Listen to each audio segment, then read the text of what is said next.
4 of 6 in our beginner approach to learning scales. And the whole idea the past several weeks has been that we're learning scale positions, we're learning ways to sort of get around the neck, but we're approaching it from the vantage point that we don't need to play fast at all. We just want to be as musical as we can, as soon as we can. And that might mean playing whole notes over a backing track, or just choosing part of a scale once you've got the whole position down. And by down, we don't mean that you're playing, fast. We mean that you know where to put your fingers. You know which note comes next. Last week, we had the opportunity to do E, kind of all over the neck. There are these 2-octave scales that went everywhere. But the previous weeks, we've been doing position playing. We started with the G major scale, and then we did the A minor pentatonic scale, 2 very common scale positions. And then we did this really neat E thing.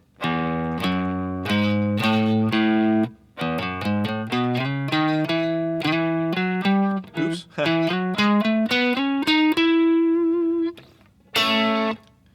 So, being able to play all of these things, or at least portions of them, over the backing track was the goal. That's the goal. So this week, we're doing B minor. This is our first full minor scale. We did A minor pentatonic. Now we're going to do B minor, and we're going to do the full minor scale.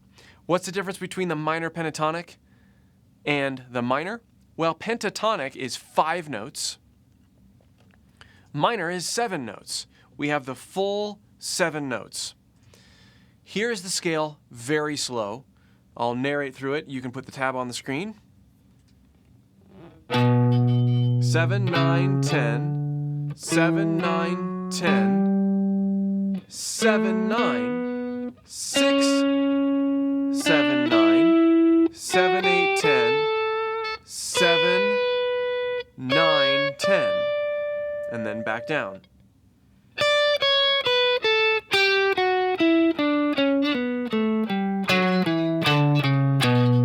So you can see, if I play this scale a little faster, you can see that there are similarities between the pentatonic scale we learned, this shape, and the minor scale.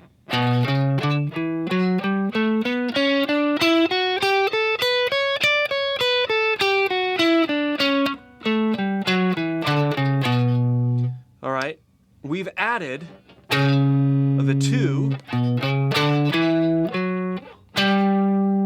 and the 6. We've added those 2 notes back to the minor pentatonic scale.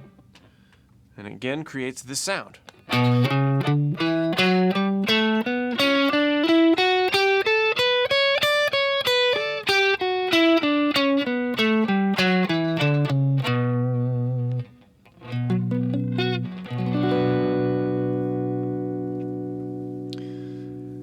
Just like we did in the previous weeks, let's look for patterns. So it's easier in the tab because it's easier when we take it sort of string by string, pattern by pattern to memorize it.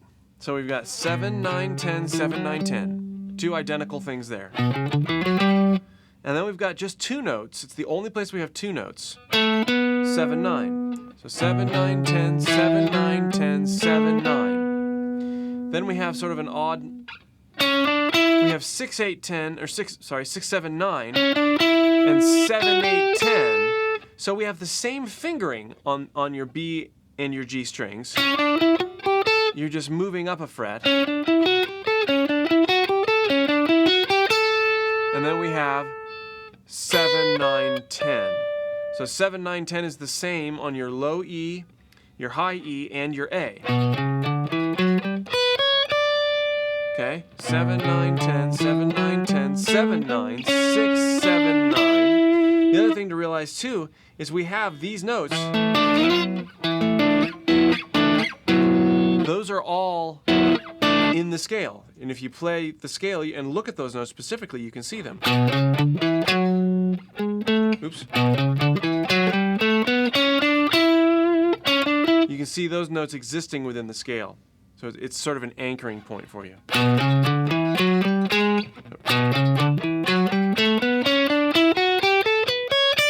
Now, in previous weeks, we've talked about position playing, and we've said the following.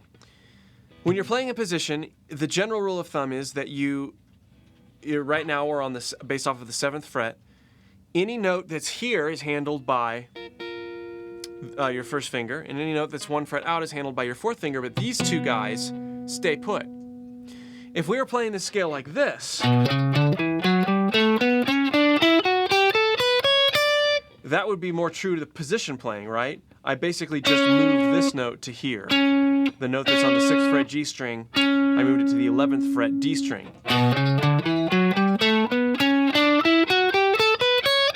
And I was able to stay completely in position. If I were to do this, and I were to leave these here, I would be having to play 2 notes with this finger.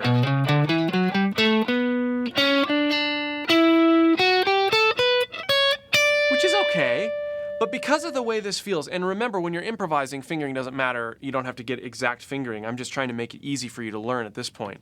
It's easier for me to do a temporary shift like that.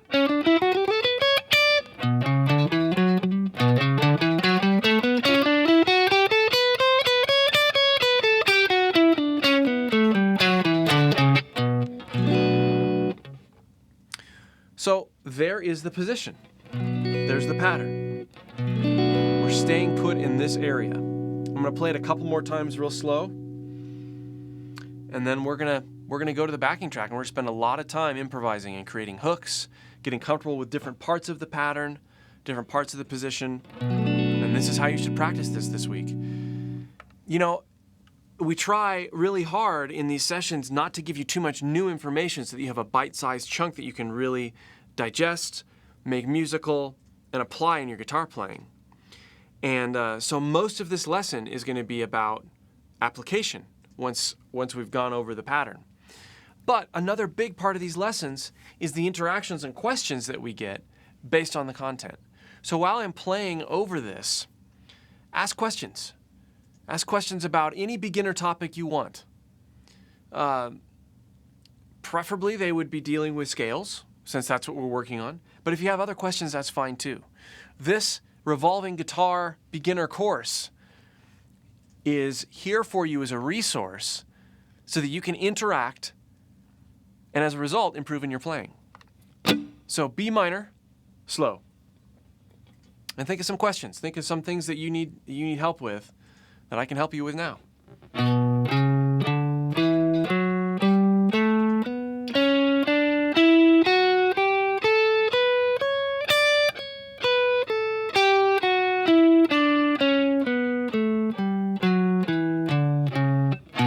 7, 9, 10, 7, 9, 10, 7, 9, 6, 7, 9, 7, 8, 10, 7, 9, 10, 9, 7, 10, 8, 7, 9, 7, 6, 9, 7, 10, 9, 7, 10, 9, 7.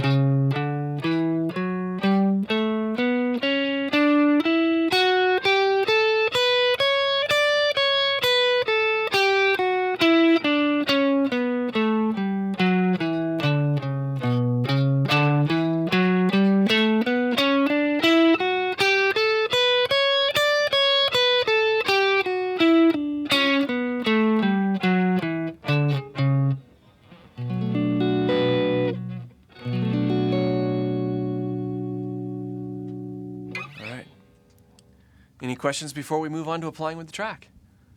We don't have any questions. It looks like everyone pretty much has the pattern down. Yeah, this is a lot easier than last week. Last week with all of our crazy E, you know.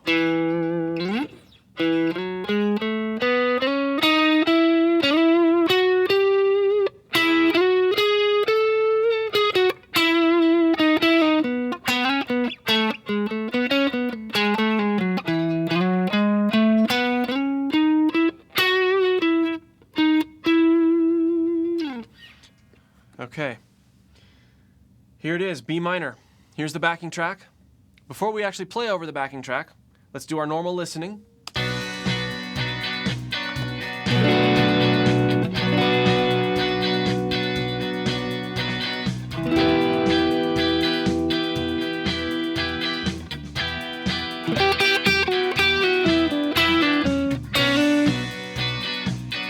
Is there a B section? Is there other chords here?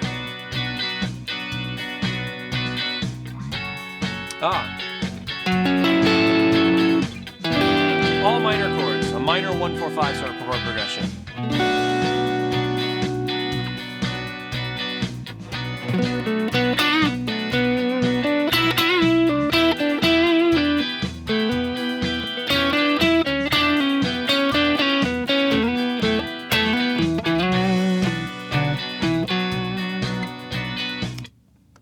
Minor 1-4-5, B minor scale. Now, I know to play the B minor scale. Could you throw that delay on there? Yeah, a little bit of tone there. I know to play the minor scale because all the chords are minor. If all of the chords are minor, odds are you can play a straight minor scale. We're going to go over something next week where you have mostly minor chords, and it can require a different scale when you've got a chord progression that has some minor chords where the minor, it's primarily based off of minor. The one chord is minor. And there are other scales that you can use if the other chords are different. But in this particular case, this track suggests straight natural minor. So like we've done in previous weeks, we're going to isolate different sections of the scale and get comfortable with it. We don't have to feel like we have to play all the way through at any one tempo. These notes are tools. This position, this pattern is a tool. And now we can create hooks, melodies, licks out of this. So here we go.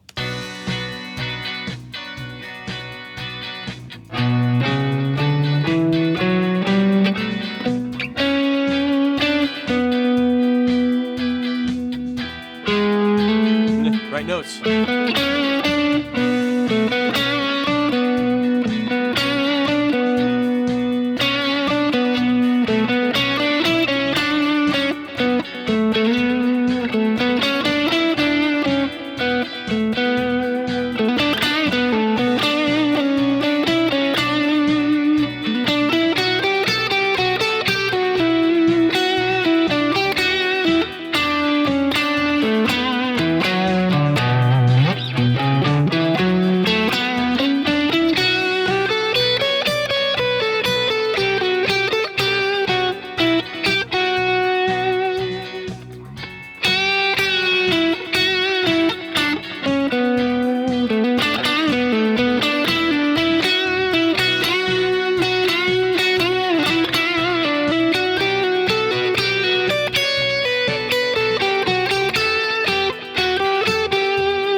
So let me talk a little bit about what I'm doing there. I'm not just noodling. There is an element of noodling that's happening, but if you notice, I'll stay in a particular part. I'll practice repetition. I'll practice coming, there was a time there towards the end.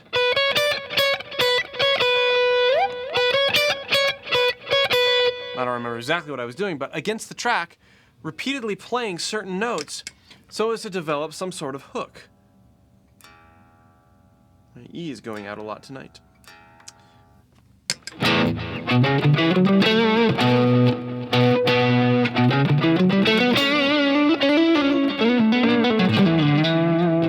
Okay, so playing around with different hooks, experimenting with approaching notes differently. You can always practice bends. You can always practice slides. You can always practice, bends and slides. There are certain lessons that focus on technique. That's not really what we're about right now. What we're about right now is musically experimenting with the scale position. And in the guided practice, it's the same as it has been for the last several weeks.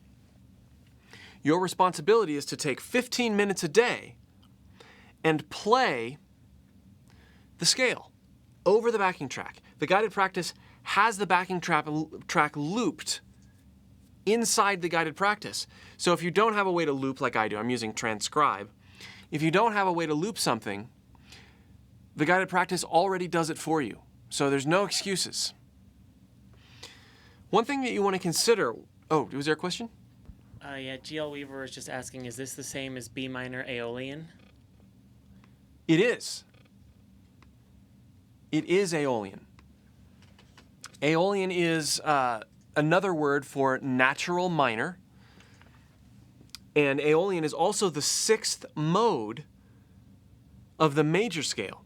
And that's one thing I was going to talk about here, is a little bit of the perspective behind what makes a minor scale a minor scale. We're going to look at it in two different lights. The way we've been looking at it right now is sort of a standalone scale. But each minor scale is derived from a major scale. And once you understand that, it starts to open up some interesting things. For example, what if you knew that in B minor, you could play an accompanying major scale somewhere else on the neck. You already know a major scale pattern. You already know this major scale pattern.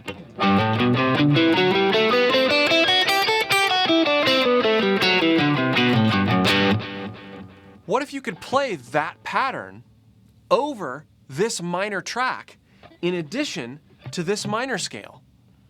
It opens up a whole new area that you can explore on the neck. And it's really quite simple. Every minor scale comes from a major scale. If you have a minor scale and you want to figure out which major scale pattern you can play and have it share the same notes, here's what you do. B minor. All you got to do is go up a total of 3 notes. So we have B, C sharp, D.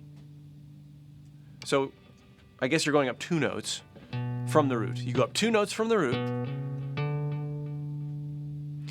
Now I can play, and I'm going to demonstrate this here in a second. I can play the B minor scale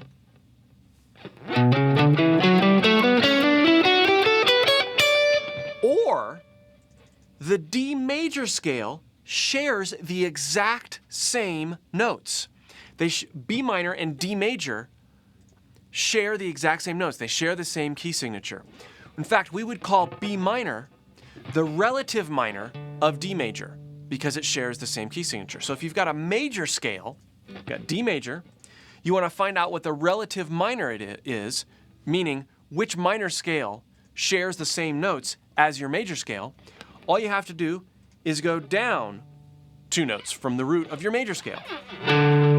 So D, C sharp, B, duh, those are related. But if we wanted to do it somewhere else, let's say we've got A. We've got A major. And remember we learned our G major. We're just moving it up 2 frets, and there's your A major. So we've got A major. I want to find out what the relative minor is. So what minor scale shares the same notes and key signature as the major scale. Down 3 notes. 1, 2, 3. So that means, now since I know minor positions and I know major positions now, I also know minor pentatonic. That means I can play over this track, over something with A major. That means I could play an F sharp minor scale over the A major track, and vice versa. I'll demonstrate that here in a minute because they share the same notes. The trick is that you're going to want to make sure and emphasize certain notes. And it's all about noodling, right? Or experimenting. I don't necessarily like the word noodling. I like the word experimenting. Because experimenting means that you're thinking a little bit more than just, mindlessly playing. So, does everybody understand that concept? You can join the two scales together as long as you know where to count. The other thing that you can do from a major scale, you can go, we'll take D major again. If you count up 6, that's also your relative minor. So down 3 or up 6. 1, 2, 3, 4, 5, 6. B minor. So go to another E major. 1, 2, 3, 4, 5, 6. C sharp. G major. What's our relative minor of G major? 1, 2, 3, 4, 5, 6. It's E. So if you have a song in G major and you want to play E minor or E minor pentatonic positions, as long as you get the note emphasis right, it's going to sound really awesome. And so we're going to demonstrate that over this track. It's a minor track, but I'm also going to pull up a major track and show you how you can bounce back and forth between them. Okay, here we go. Here's the minor, and I'm going to play the B minor scale. Oops.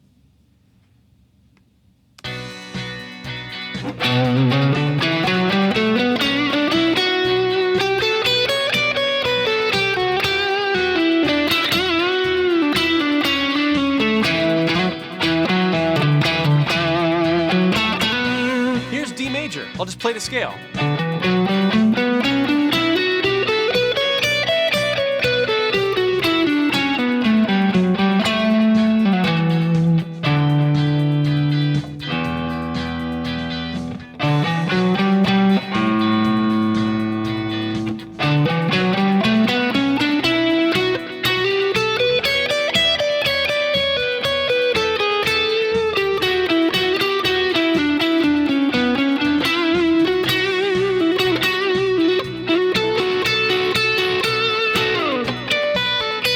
Back to the minor.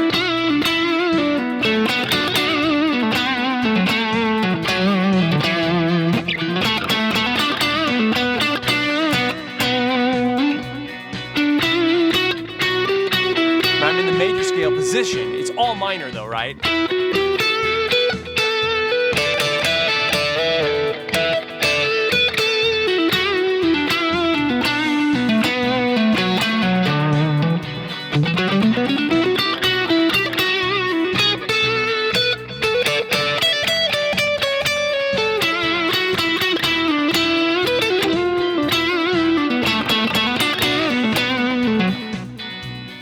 So I'm getting a little bit more phrase-oriented, but even if I just play the scales, you can hear they share the same notes. And so it's really important to understand when you're dealing with major and minor scales, as long as you understand the context in which you are using the scale, there's a lot of similarity. It's all the same notes. You just have to know where to place them. So good question. I was going to go there anyway. So thank you for going that direction for me. Are there any other questions before we demonstrate the same concept over a major track? There are a couple. Okay, great. The first one is from Jay Bird, who says, so I assume you have to be relatively familiar with the backing track before you can solo, or the melody of the song. Yeah, both. That's a good question. You have to be, in this course, I'm giving you the track and saying this is what you can play on it. Really analyzing the backing tracks is beyond the scope of and trying to figure out what scale you should play, although that's a great idea for a course where we take random backing tracks and we go, oh, this is the scale you would use, and here's why. So there's a lot of theory, there's a lot of ear training behind that. But yeah, if you're not told what to play, you do have to be very familiar with the track. You might have to do some experimenting. But the more you know about the track and the more you know what to listen for example, I opened up with this track saying all the chords are minor, so you would play a minor scale. That's most of the time that is true. But there are a lot of other examples of that where you might have a minor 1 chord and next week we're going to do a different take on the minor scale. You've got a minor 1 and a major 5 chord. So it goes like this.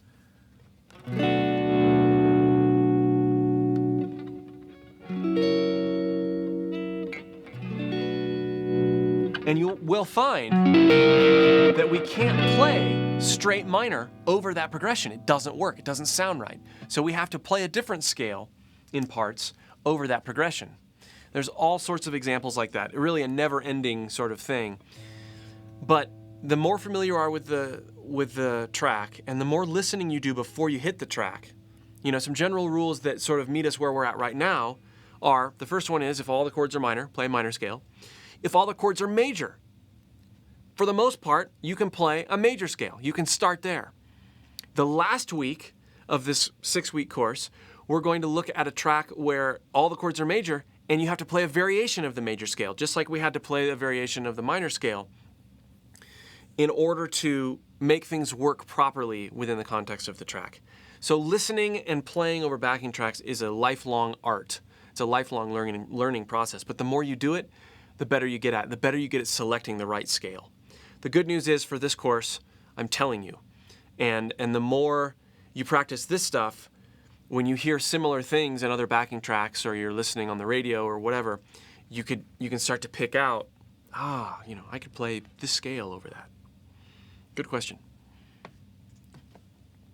Okay, the next question, Mikey Scott just asked, can you go through the scale one more time, please? Sure, yep, absolutely.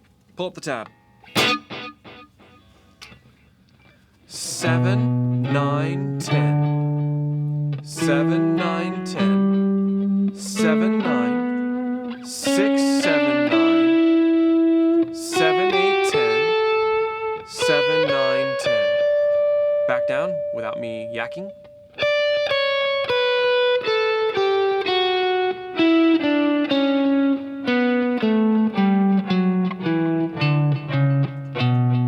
Again slowly.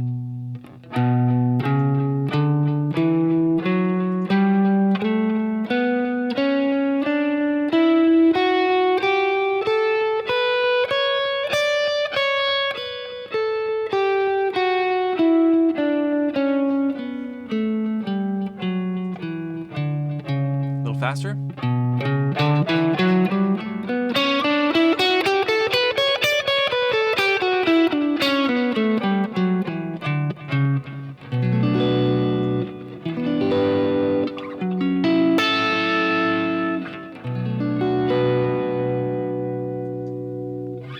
There you go.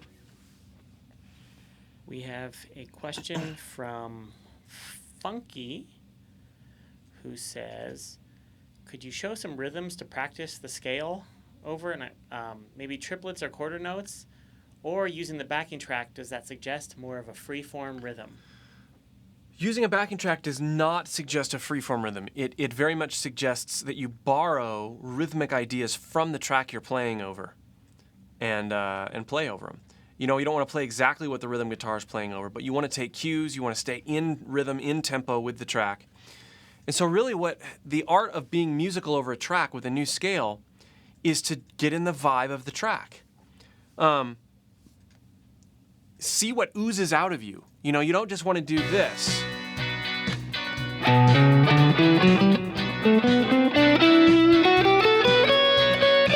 I'm not playing with the track at all.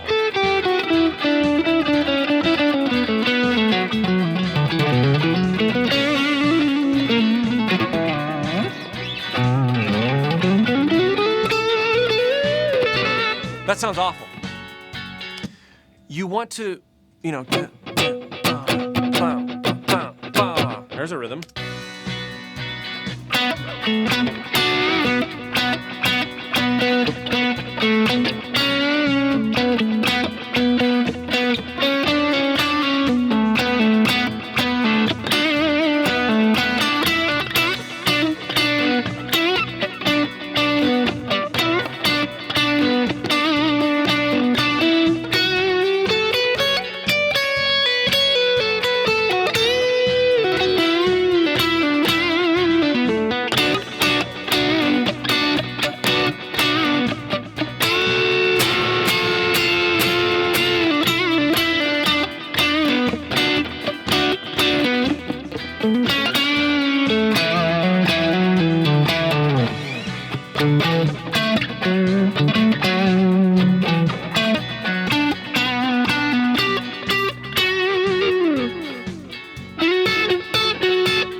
So it's not so much about going, okay, I want to play all triplets, I want to play all quarter notes. That sounds very drillish. If I were to just, okay, I'm going to play eighth notes over this.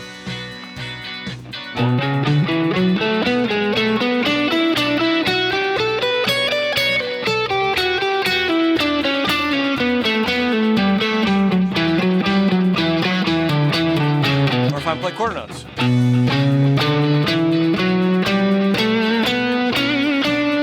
All those can sound good, but maybe a combination of both.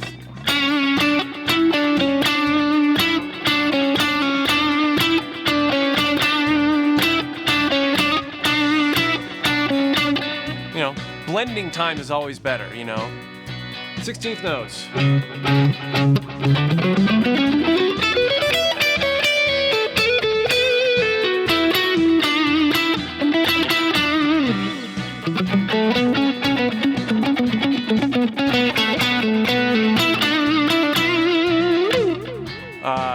Triplets, you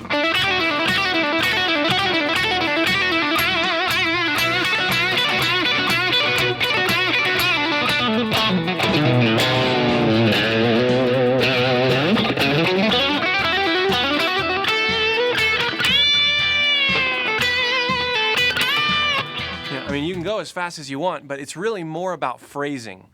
It's more about choosing something that's manageable to your playing, that sounds musical, that sounds good, and coming up with hooky stuff.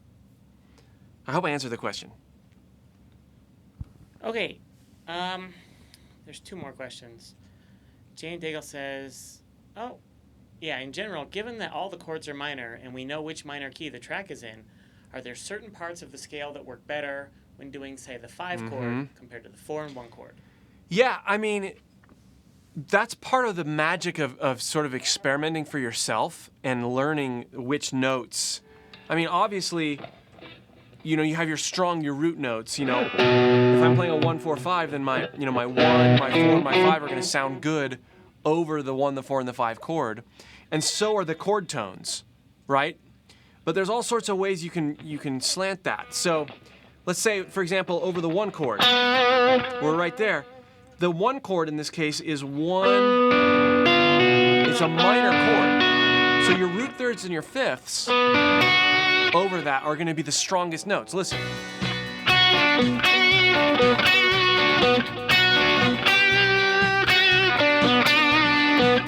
Now here, the 1, 3, 5 from the 1 sounds good, but not as strong as here.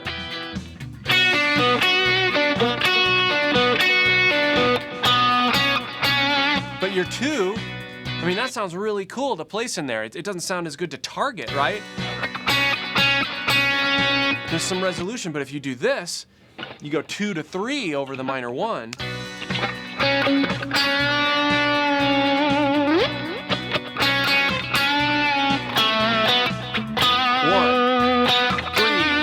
5, 7,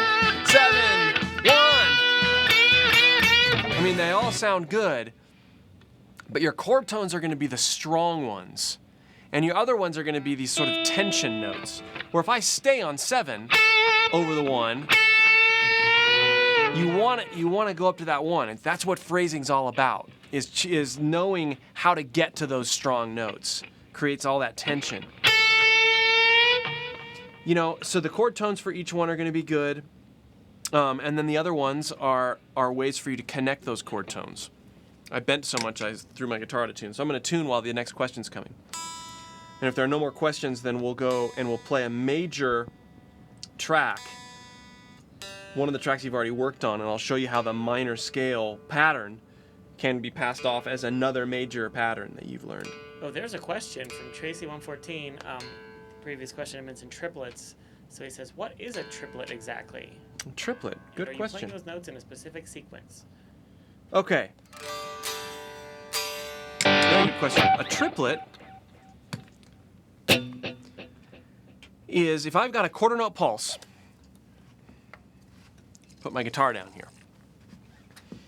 If I've got a quarter note pulse, 1, 2, 3, 4, 1, 2, 3, 4. Your standard eighth note is going to be half the value of this. So an eighth note would be 1 and 2 and small claps are the eighth notes. 2 and 3.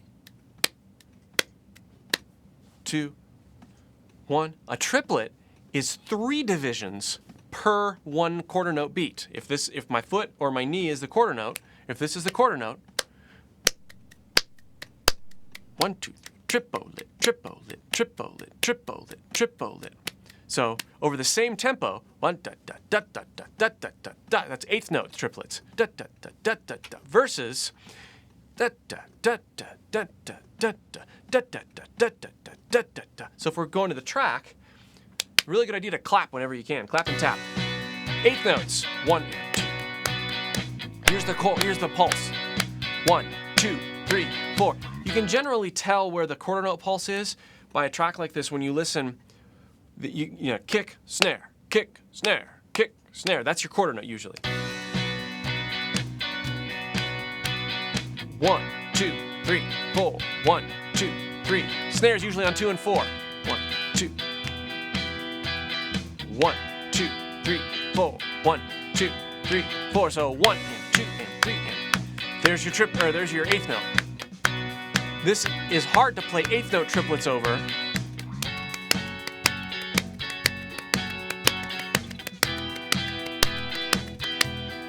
But it can work if you phrase right. Harder to clap. So if you bring this up, if we just do a couple notes.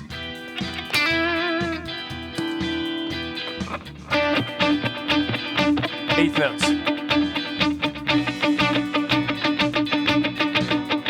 Triplets. 16th notes.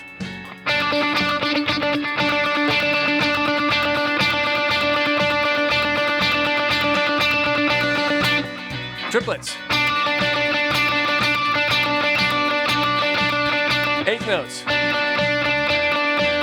So you can use any of those subdivisions. You know, I could do something like a triplet thing. Let's see. That includes a lot of triplets.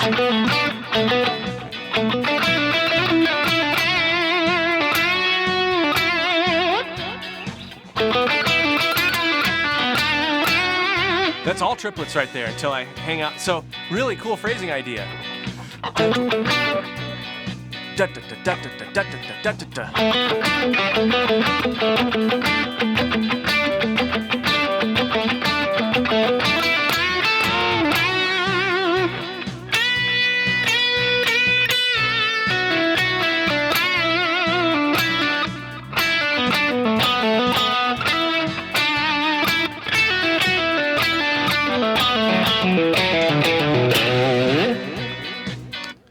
That's how triplets would sound over that track. All right, the last question, and then we'll move on. Sure. What is the ultimate goal of the Guitar 101 series? The ultimate goal, that's a very good question. The ultimate goal of the Guitar 101 series is this revolving beginner course It is an environment in which we can tackle all sorts of guitar-related things, scales, chords, ear training, music theory, but you can be a beginner and feel comfortable here. So we approach everything from a beginner perspective. There's nothing off limits. I always have stuff planned. I always have these little modules that focus on scales or focus on chords or focus on rhythm, focus on ear training, whatever. We're going to do that, but it's all coming from a beginner perspective. So you don't have to feel like you have to have years of experience to understand what's going on. You might have to have, in some cases, only weeks of experience to get something out of what we're doing. The first 10 weeks of this course that are now on demand are really a prerequisite for everything else that we've been doing. So if you've taken those first 10 weeks, jumping into any one of these live will feel fine. So that's the ultimate goal, is to provide education on all sorts of different things on the guitar, soloing, ear training, chords, rhythm playing, whatever, but doing it in such a way that beginners can improve and learn how to practice these concepts. Excellent. That is all the questions at the moment, good sir. Cool. All right, let's pull up, it's going to take me just a second here. We're going to pull up a track from earlier in this series.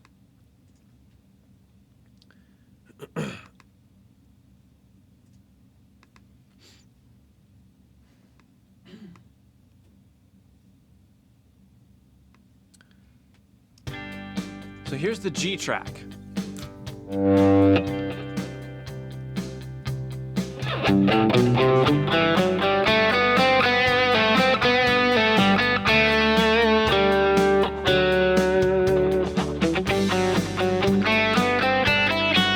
This was week 1.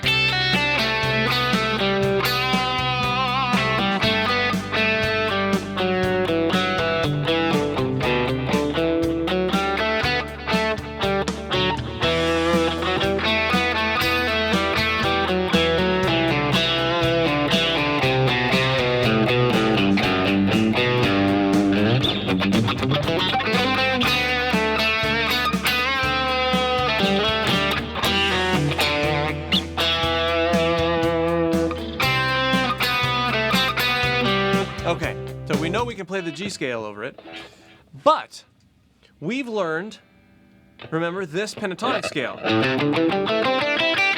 You already know that. The relative minor of G major is down 3, 1, 2, E.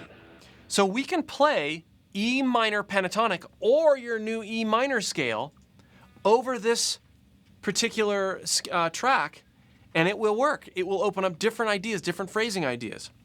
I'm going to take this pentatonic scale, and I'm going to move it up here to E. Here's my E note. I'll also borrow from the minor scale that we just learned. Oops.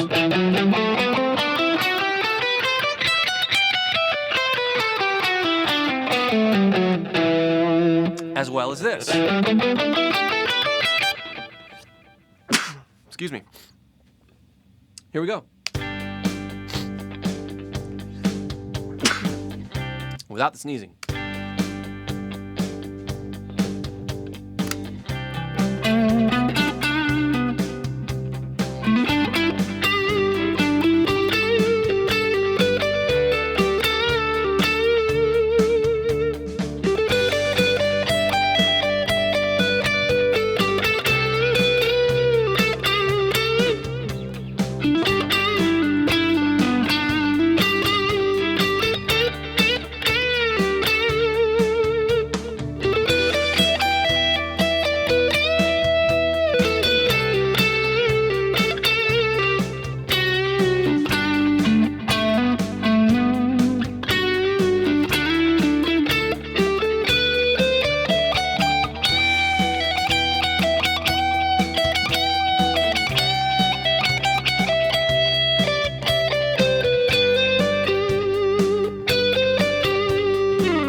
So really, really neat. You're not stuck in a box. You can use it as a tool. These boxes should never make you stuck. They should give you ideas of cool ways to play. And what we've just done by teaching you major, minor pentatonic, and natural minor, now you have really 3 different frameworks to practice out of, to phrase out of, to come up with ideas. And different scales are going to give you different musical ideas.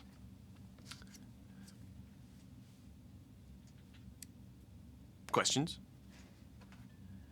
Yeah, I don't have this one up on the screen yet, but JDC Guitar says, could you go over the major to relative minor and minor to relative major conversion again? Yes. Yes, I can. Okay, so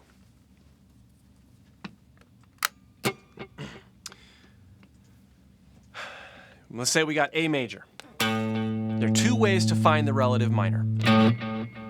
The first that we discussed was you go down 3 notes in the key. So, 2, 3. The relative minor of A is F sharp. Or you can go up 6 if you know the major scale. 1, 2, 3, 4, 5, 6. Figure out that note. For those of you who are playing position playing, which we're doing a ton of in this series, it's probably easier to go up. So count up 6. 1, 2, 3, 4, 5, 6. There's your relative minor. So we've got A, relative minor is F sharp. If you're playing in B minor, for example, you start in minor and you want to know what major pattern you can use, then the easiest way to do it is to go up 3 in the scale. So you could play B minor or D major. And by the way, you can also play, anytime you have like B minor or G minor or whatever, you can play the equivalent pentatonic. So if I'm playing minor in G, the same G minor pentatonic position will work. Or E major will work. I'm sorry, that's wrong, completely wrong. You go up 3. So in this case, you have B flat major will work with G minor. When I said E, I was thinking I was playing in G major. And if you were to go up 6 in G major, 1, 2, 3, 4, 5, 6, you'd have E minor. So I may have confused a few people there, but from major to minor, go up 6. From minor to major, go up 3. That's the easiest way to look at it. That is all of the questions we have for today, unless anyone would like to throw some more out there. Catnip88 says, this is very cool. I'm enjoying this very much. It is cool. Very I'm glad cool. you're enjoying it. Well, guys, the guided practice is there for you. Take the minor scale first, play the heck out of it, phrase with it, try different ideas with it, 15 minutes a day. And once you feel like you got that under your fingers, take some of the other scale patterns, the minor pentatonic and the major scale. And if you're really feeling cool, you could take the E major, the big spanning the neck E major, and figure out how you could work that in. I'll give you a hint. If you want to take that, in B minor, you would need to convert that to D major. So all these little things that we did the other day, where you've got, where's D? Here we go. That'll work over this. Oh, well, it'll work there too, but for different reasons. We'll go back to the minor.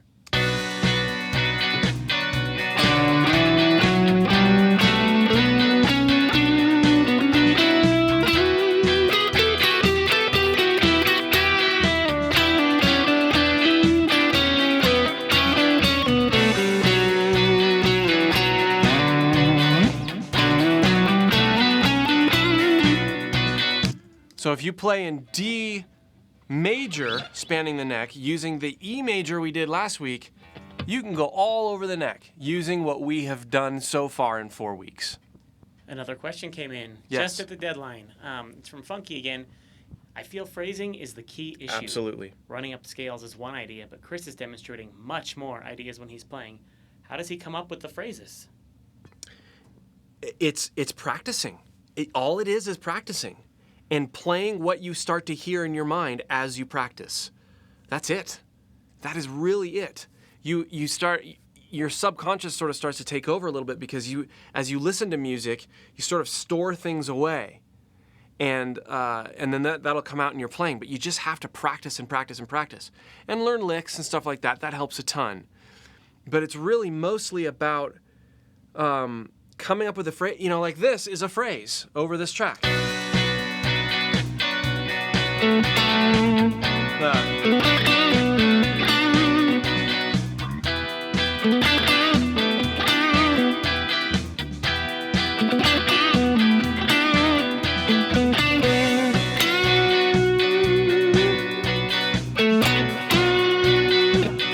Now, those are two ideas. And I didn't just sit down and start playing them. It looks like I did because I've been playing for a while. But really, it's mostly about doing exactly what I've suggested in the guided practice. Turn the backing track on, repeat small portions of the scale until you come up with catchy stuff. That's it. That's all it is. But it does take time, and it does take consistency. That will be the main thing that's going to improve your playing. Listening to other players, learning licks does, but this improves it more and over a more consistent long haul. I don't know that you'll be able to answer this one offhand, obviously. I was looking at the search, but Tracy says, are there any lessons on jam play that focus specifically on bending and vibrato? I don't remember if you have any of those specifically. Well, actually the blues course, the live blues course that I taught in the fall, it goes over using bends, using slides, using vibratos, and it goes over a lot of using phrasing. If you guys want lessons on phrasing, the blues course that I did, it's called Blues Roots to Rock. That is an archived series on jam play, and it almost exclusively talks about phrasing and techniques to go along with phrasing. Bending, vibrato, slides, legato playing. But again, it does it in such a way where you're not learning blistering leads. You're learning how to use these techniques in a simple phrasing light. So check out Blues Roots to Rock. And I posted a couple in the chat, but honestly, there's a lot of lessons that feature vibrato and bending. So I would also check and search through. Sure. Use the search box, and a lot of the phase ones cover that too. And we're going to be doing a 6-week beginner course on phrasing using bending, vibrato, hammer-ons, and picking. It's going to be sort of a beginner technique course, but it's focused around this idea of phrasing, and that'll be sometime this fall also. But it will be, the Blues Roots to Rock was specifically in the context of blues. This is going to be more in the context of just general on electric and acoustic. There are no more questions. Okay. Well, guys, thank you for hanging out. Excellent questions, excellent interaction. Have fun with this. Practice, practice, practice. Play, play, play. 15 minutes a day minimum. We'll see you next week for week 5.